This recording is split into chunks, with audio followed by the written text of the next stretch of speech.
Assalamualaikum warahmatullahi wabarakatuh. Selamat malam, Sobat Horor Klasik dimanapun Anda berada.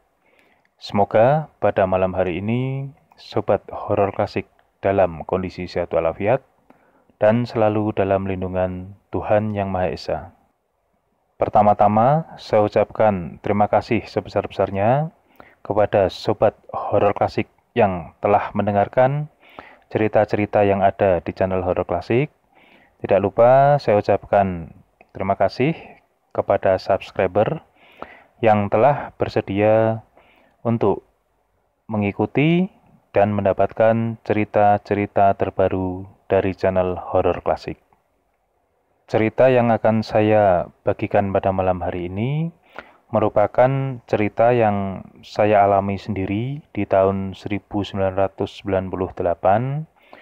di mana pada saat itu saya beserta keempat senior saya melakukan pendakian di sebuah gunung yang mohon maaf dengan alasan etika tidak akan saya sebutkan nama gunungnya, karena saya meyakini jika saya menyebutkan nama gunung termasuk jalur yang saya lewati, saya hanya khawatir akan banyak sekali, utamanya teman-teman pendaki yang mungkin akan penasaran dan mencari jalur tersebut.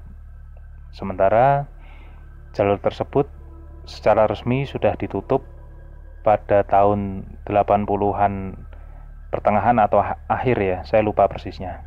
Seperti itu. Jadi sekali lagi saya ucapkan mohon maaf karena saya tidak bisa menyebutkan nama gunung beserta jalur yang saya lalui. Jika ada Sobat Horor Klasik atau siapapun yang mendengarkan cerita ini dan mengetahui gunung maupun jalur yang saya maksud, saya mohon dengan sangat untuk menyimpan dengan baik, tidak perlu menyebutkan atau menuliskan di komentar tentang tempat maupun jalur yang saya maksud, karena dengan pertimbangan agar tidak ada pendaki-pendaki yang mencoba nekat melewati jalur tersebut. Kejadian ini terjadi di tahun 98 ketika saat itu Kang Aryo, Mas Nanda, dan saya bertemu di base camp. Jadi di tahun itu saya ini mengikuti sebuah organisasi pecinta alam, dan kebetulan Kang Aryo dan Mas Nanda ini merupakan senior-senior saya ya. Dan pada masa itu Kang Aryo ini sudah menjadi salah satu anggota SAR dari organisasi pecinta alam terbesar dan tertua di Indonesia. Sementara Mas Nanda ini merupakan salah satu orang yang bisa dikatakan sebagai ahli dalam hal navigasi darat. Nah, pada saat pertemuan di sore hari itu, saya ini tidak sengaja melihat gulungan peta yang ada di tas Mas Nanda. Dan karena saya penasaran, akhirnya Mas Nanda ini membuka peta yang dibawanya, dan ternyata itu merupakan sebuah peta topografi dari sebuah gunung. Namun yang membuat saya tertarik adalah ternyata peta tersebut, kalau melihat dari ejaan-ejaan tulisan yang tertulis di situ, saya meyakini peta tersebut dibuat oleh pemerintah Belanda.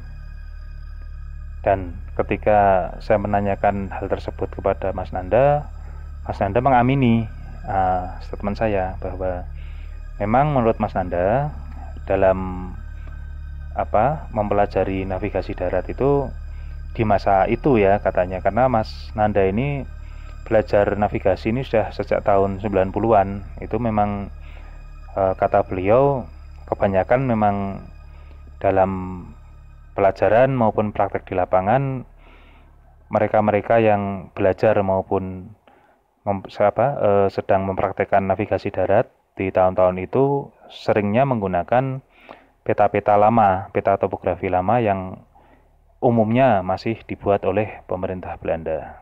Nah, kebetulan pada saat itu saya cukup tertarik karena di peta topografi tersebut ada satu nama daerah di lereng gunung yang sebelumnya tidak pernah saya dengar sama sekali.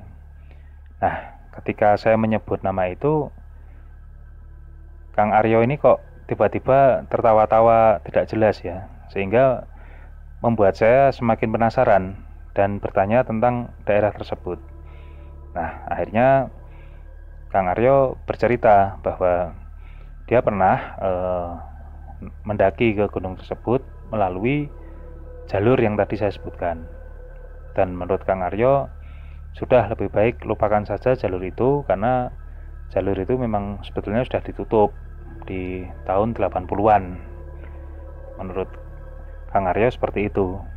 Nah, waktu saya tanyakan kenapa kok ditutup, nah, Kang Aryo ini secara cengengesan menjawab bahwa itu udah katanya jalur itu sudah jadi jalur angker gitu katanya, karena konon pernah terjadi kebakaran hebat di jalur itu dan menewaskan seorang pendaki beserta 2 warga sekitar katanya yang berprofesi sebagai petani kebun pada saat itu. Nah, akhirnya ya namanya orang ya, saya pun mendengar cerita itu juga semakin penasaran dan bertanya ke Kang Aryo, ada kemungkinan nggak untuk kembali mendaki melalui jalur itu? Seandainya ada, saya mau ikut. Waktu itu saya mengatakan seperti itu, dan tidak disangka-sangka ternyata Kang Aryo menjawab bahwa bulan depan Kang Aryo ini memang dengan Mas Nanda ini ternyata berencana akan mendaki lewat jalur tersebut, karena mereka memiliki misi masing-masing ya. Sementara Kang Aryo ini ingin memastikan apakah masih ada warga-warga lokal yang berkebun di daerah itu atau melewati jalur itu, karena memang menurut Kang Aryo seharusnya sudah tidak ada orang yang melalui jalur itu. Sementara Mas Nanda sendiri sebagai ahli navigasi waktu itu, dia ingin melihat perubahan topografi utamanya di daerah tersebut. Nah, singkat cerita, di hari yang sudah disepakati itu, ada orang 5 yang akan menaiki atau mendaki melalui jalur tersebut, yaitu Kang Aryo, Mas Nanda, Ganjar, Ronald, dan saya. Nah, kesemuanya ini merupakan senior saya ya di organisasi itu. Jadi pada saat pendakian itu saya merupakan satu-satunya anggota yang masih junior dan paling muda di saat itu. Nah, singkat cerita, sebelum kami mendaki, Kang Aryo ini mengajak kami untuk istilahnya sowan atau menghadap ke kepala desa. Jadi desa yang disebutkan di peta topografi itu masih ada, hanya sudah berganti nama. Ternyata saya baru tahu bahwa ternyata ya sebetulnya kalau untuk desa yang disebutkan sekarang itu ya, atau sudah diganti itu ya, saya tidak asing dengan nama desa itu. Meskipun saya memang tidak pernah berkunjung ke sana, karena setahu saya desa itu memang bukan merupakan pintu masuk atau jalur pendakian resmi ya. Jadi ya memang meskipun sering mendengar ya, tapi saya tidak pernah sama sekali menuju ke desa tersebut. Nah, sampai di hari itu akhirnya kami ya memang harus melewati desa itu. Kang Aryo ini mengajak kami menghadap ke sesepuh desa ya yang ada di situ. Nah, saat kami menghadap ke sesepuh itu saya bisa melihat bahwa Pak Kadus mungkin ya, kepala dusun atau desa itu secara ekspresi itu menyiratkan bahwa sepertinya beliau keberatan. Tapi entah ya apa memang beliau ini sudah kenal atau akrab dengan Kang Aryo ya. Ketika melihat Kang Aryo ini ya beliau, meskipun mungkin agak terpaksa, saya melihat beliau mengiyakan saja. Namun ya kami diberi wejangan macam-macam, bahwa intinya jangan pernah berhenti sebelum akhirnya nanti mencapai simpang yang dimana kami akan bertemu jalur utama. Dan kami ketemu jalur utama itu itu sudah menurut baik Kang Aryo maupun Pak Kadus itu sudah cukup dekat dengan puncak. Nah, Pak Kadus hanya berpesan terutama kepada Kang Aryo bahwa dalam memimpin perjalanan ini harus betul-betul serius, jangan main-main, dan sekali lagi jangan sampai berhenti atau ngecamp kecuali sudah bertemu dengan jalur utama. Kurang lebih seperti itu. Nah, singkatnya akhirnya selepas Isya kami berlima ini mulai berjalan meninggalkan desa untuk melalui jalur yang dimaksud itu.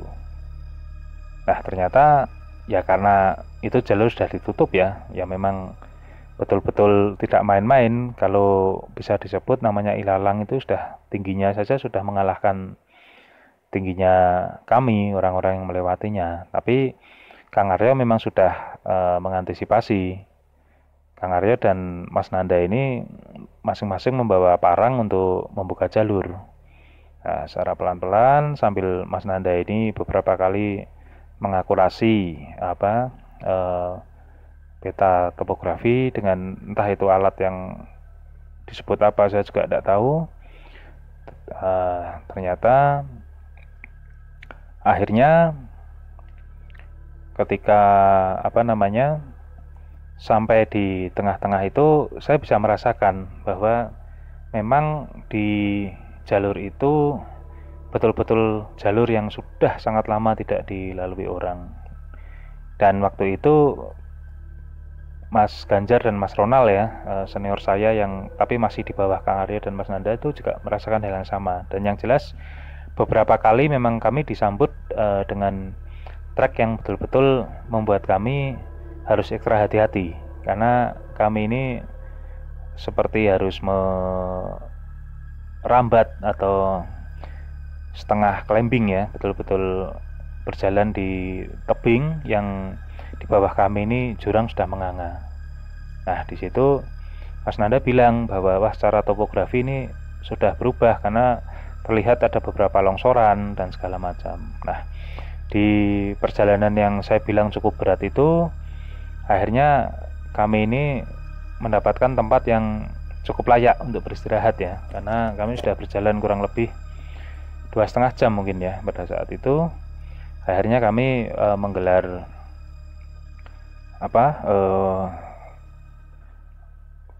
ponco atau flysheet saya lupa, untuk kami duduk dan beristirahat sambil merebahkan tubuh sejenak, karena kata Kang Aryo trek setelah ini akan lebih berat dari ini.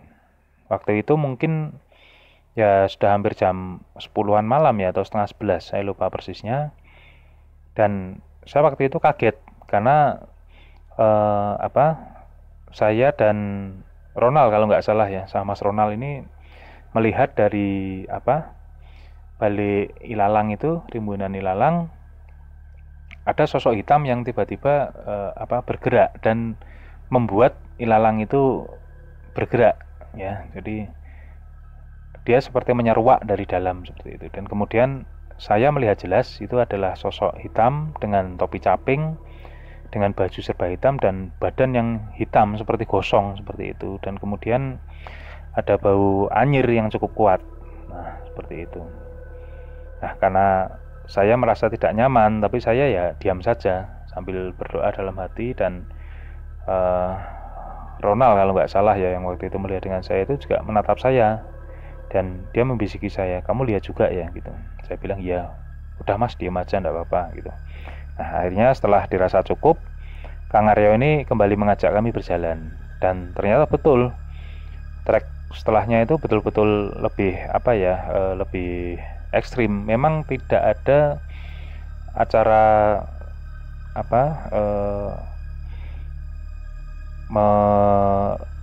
melintasi tebing ya, atau merayap di tebing itu tidak ada, tapi tanjakan yang kami lalui itu betul-betul ekstrim. Memang di bawah kami ini bukan jurang tanah, tapi mau tidak mau kami harus, untuk naik itu harus berpegangan ke beberapa oyot pohon yang ada di sekitar itu. Nah, di tengah-tengah kami memanjat oyot itu tiba-tiba saya mendengar suara Kang Aryo yang memimpin di depan ya. Itu mengatakan dalam bahasa Jawa yang artinya mengkosek, mengkosek, atau kalau diartikan nanti dulu, seperti itu. Nah, kami yang masih di bawah kan agak bingung dan bertanya, kenapa Kang gitu. Tapi Kang Aryo ini hanya mengatakan, enggak apa-apa, udah cepat kalian naik. Ini saya menyentari jalurnya. Jadi Kang Aryo karena sudah sampai atas ya, dia membantu kami dengan 2 buah senter untuk menyinari jalur yang harus kami panjat dengan hati-hati. Nah, akhirnya sampailah kami di tempat yang cukup lapang juga, dan di situ posisinya Mas Ganjar ya kalau nggak salah waktu itu kakinya itu terkilir atau gimana. Jadi memang dia itu sempat minta untuk ngecamp aja atau mendirikan tenda di situ. Tapi kami semua menolak karena mengingat Pak Kardus tadi sudah berpesan sampai kita bertemu dengan jalur utama kita baru boleh ngecamp. Nah, Kang Aryo pun waktu itu berkata gini kepada Mas Ganjar, udah gini aja Ganjar, kalau memang kamu ndak kuat, oke lah kita berhenti dulu agak lama di sini sambil kakinya diurut atau dipijat sampai nanti enakan baru kita jalan lagi. Nah, kan ternyata kakinya Mas Ganjar ini setelah dilihat-lihat bengkak yang lumayan gede ya. Jadi memang sakit sekali, jangankan untuk jalan. Jadi pas di pergelangan kaki ini diputar saja, Mas Ganjar aja menjerit-jeritnya udah seperti itu, sangat kesakitan. Nah, akhirnya kami itu bergantian mencoba mengurut kaki Mas Ganjar pelan-pelan, dan di sela-sela itu otomatis ya saya juga sambil membuka karier ya, akhirnya membuka kompor, membuat makanan dan minuman hangat supaya kami tidak kedinginan, karena memang di titik itu angin bertiup cukup kencang dan suhu memang cukup dingin. Nah, akhirnya ketika api sudah jadi, saya sudah selesai membuat makanan hangat dan minuman hangat untuk kami. Tiba-tiba datang kabut yang cukup tebal menyelimuti kami. Nah, waktu itu saya sempat berpikir, aduh ini apa lagi, jangan-jangan ada lagi deh yang kayak gini gitu kan. Dan saya sambil berdoa kepada Allah meminta agar perjalanan kami ini dilancarkan. Nah, di tengah-tengah kabut itu saya cukup kaget karena melihat seseorang berjalan lebih tepatnya muncul ya, naik dari jalur yang tadi kami lalui. Dia berjalan itu naik itu cukup cepat, dan kemudian setelah sampai di dataran di mana kami berhenti itu dia berjalan terus, seakan-akan kami ini tidak terlihat. Padahal kan kami duduk meskipun kabut tebal ya, tapi kami masih bisa melihat satu sama lain. Dan saya waktu itu bisa menyaksikan sosok pendaki itu dengan cukup jelas, karena dia lewat di depan saya dengan jarak mungkin hanya sekitar 1 atau 1,5 meter di depan saya. Nah, yang saya ingat persis adalah dia menggunakan tas carrier itu warna merah, hampir mirip warnanya dengan carrier milik saya. Waktu itu ya saya cuman heran, kok ada pendaki lewat di sini tidak menyapa, tidak seperti umumnya pendaki lah kalau bertemu di atas gunung itu kan ya minimal menyapa seperti itu. Tapi ini kok tidak, cuek aja lewat, seakan-akan kami ini tidak ada. Dan karena merasa janggal, saya mencolek Mas Ronald yang waktu itu di sebelah saya. Mas, itu kok pendaki cuek banget ya, nggak nyapa kita, nggak gimana-gimana. Nah, saya kaget karena Mas Ronald ini melihat saya dengan bingung dan bertanya, pendaki yang mana? Orang nggak ada siapa-siapa. Nah, sontak saya kaget. Nah, waktu itu spontan saya langsung melirik ke arah Kang Aryo yang waktu itu sambil mengurut kakinya Mas Ganjar ya, itu melihat saya sambil tersenyum. Dan mengatakan kepada saya bahwa udah nggak usah dipikirkan, biarkan saja. Nah, waktu itu saya baru tersadar bahwa karier yang dipakai oleh pendaki yang tadi melintas itu, frame-nya itu berada di luar. Mungkin kalau teman-teman pendaki sudah tidak asing ya, karier-karier di tahun-tahun sebelum tahun 90-an itu memang rata-rata memiliki frame di luar, tidak seperti karier-karier zaman sekarang yang frame-nya itu sudah di dalam tas, dilindungi dengan busa. Kalau zaman dulu itu kan frame-nya itu memang betul-betul terlihat di luar. Nah, saya baru sadar bahwa ternyata yang saya lihat tadi itu sepertinya bukan pendaki dari masa sekarang. Mungkin itu pendaki dari masa lalu ya. Nah, akhirnya singkat cerita, setelah kondisi kaki Mas Ganjar ini sudah lebih baik, kami meneruskan perjalanan. Dan Mas Aryo waktu itu memang mengatakan tidak lama lagi kita akan sampai di persimpangan jalur utama. Dan ternyata betul, setelah berjalan kurang lebih 45 menit lah ya, dengan trek yang tidak begitu ekstrim seperti sebelumnya. Cukup landai malah kalau saya bilang, hanya saja cukup pekat karena banyak semak-semak belukar yang melingkupi jalur yang awalnya jalur, tapi sekarang karena sudah berpuluh-puluh tahun tidak dilewati oleh orang, tertutup oleh semak belukar yang cukup lebat. Nah, akhirnya singkat cerita sampailah kami di jalur utama, dan kemudian kami segera mencari tempat yang layak untuk mendirikan tenda. Nah, di situ kurang lebih sudah jam 2 pagi mungkin ya waktu itu ya. Kemudian saya masih penasaran ini, di malam itu sambil minum kopi dan merokok bersama Kang Aryo ini, saya bertanya kepada beliau tentang siapa sebetulnya yang tadi itu. Dan waktu itu Kang Aryo menjawab bahwa dia sudah pernah bertemu dengan sosok itu, bahkan dulu dia pernah ngopi bareng ketika Kang Aryo melewati jalur tersebut di tahun sebelum-sebelumnya, akhirnya melakukan pendakian di jalur itu kembali dengan saya. Ternyata Kang Aryo sudah pernah melihat sosok tersebut, dan menurut Kang Aryo itu merupakan sosok yang menyerupai korban kebakaran di tahun 80-an itu mungkin ya. Karena seperti tadi yang saya sebutkan, menurut Kang Aryo itu ada korban dari pihak pendaki dan dari petani. Jadi satu pendaki dan 2 petani kebun yang tewas akibat kebakaran hebat yang terjadi di sekitar tahun 80-an itu. Hingga akhirnya jalur tersebut resmi ditutup di antara pertengahan atau akhir 80-an, seperti itu. Nah, saya cukup kaget mendengar cerita dari Kang Aryo. Akhirnya karena saya juga capek, akhirnya saya minta izin kepada Kang Aryo untuk tidur. Dan setelah saya masuk ke tenda dan mencoba tidur, entah berapa lama, lamat-lamat saya mendengar di luar tenda itu ada suara orang mengobrol. Yang satu jelas itu suara dari Kang Aryo. Karena penasaran, saya coba bangun, dan betapa terkejutnya saya karena ternyata di dalam tenda dengan diri saya ini ada 4 orang. Setelah saya lihat, ya yang lain memang ada Mas Nanda di pojok sudah tidur, Mas Ganjar, Mas Ronald, dan diri saya sendiri. Nah, terus Kang Aryo ini ngobrol dengan siapa? Nah, karena saya cukup penasaran, akhirnya saya ini pelan-pelan mencoba untuk membuka pintu tenda. Tapi anehnya ketika saya memiliki niat untuk mengecek itu, suara obrolan itu tiba-tiba terhenti.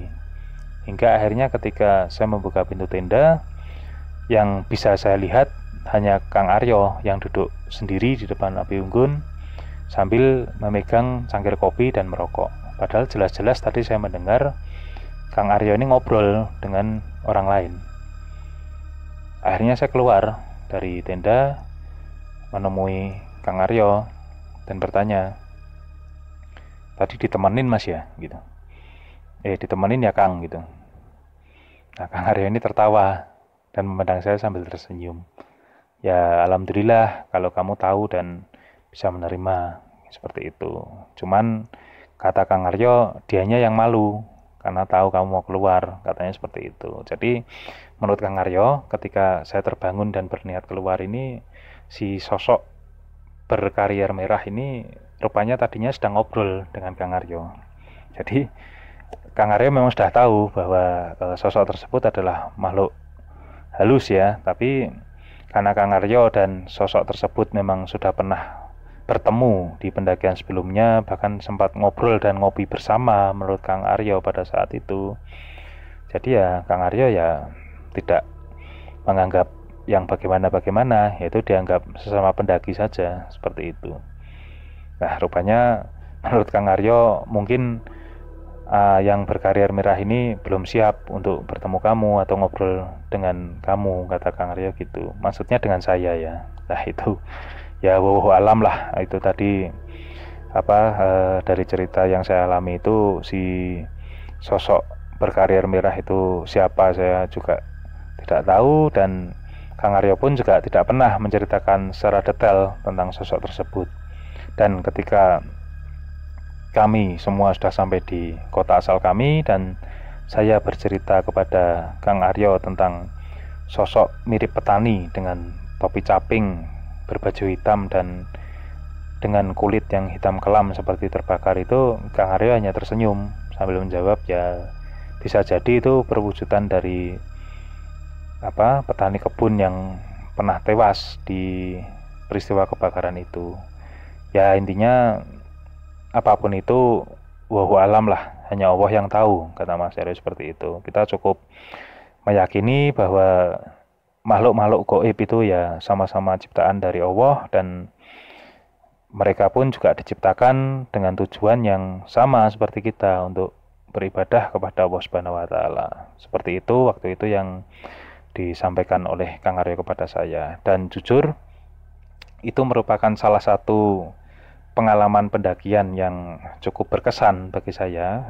Sebetulnya kalau saya bilang tidak menakutkan ya, tapi cukup berkesan karena di situ saya akhirnya memiliki kesempatan yang mungkin tidak bisa dimiliki oleh banyak orang, di mana saya melewati trek yang konon dahulu dilewati oleh militer Belanda. Jadi kalau dirunut dari sejarahnya, menurut Mas Nanda dan Kang Aryo, memang dari peta itu daerah tersebut memang merupakan jalur militer dari Belanda untuk menyeberang dari kota A ke kota B, kita sebut saja seperti itu ya. Nah, mudah-mudahan sobat horor klasik yang mendengarkan cerita ini bisa mengambil pelajaran dari apa yang sudah saya sampaikan, dan sekali lagi saya mohon maaf tanpa mengurangi rasa hormat saya kepada sobat horor klasik dan teman-teman yang mendengarkan cerita ini. Saya betul-betul tidak bisa menyebutkan nama gunung maupun jalur pendakian yang saya lewati. Terima kasih kepada sobat horor klasik yang telah mendengarkan cerita ini. Semoga kita semua selalu dalam lindungan Tuhan Yang Maha Esa. Wassalamualaikum warahmatullahi wabarakatuh.